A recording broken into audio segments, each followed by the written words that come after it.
How to use Forge Hammer in Kingshot. Now, using the Forge Hammer in Kingshot is very easy.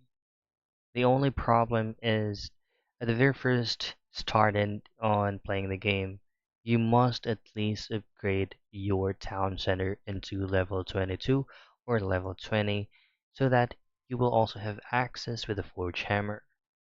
Now, for you to be able to get help on upgrading your town center, all you have to do first is to simply upgrade your kitchen into highest level and as well as your iron mine.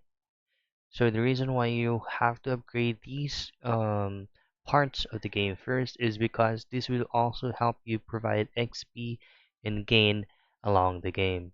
So it will surely help you to upgrade your town center fast into level 22 or level 20. Once you reach level 20, there will be a pop out that will come out on your screen, a recommendation to use a Forge Hammer. And that's it. It's how you use Forge Hammer in Kingshot.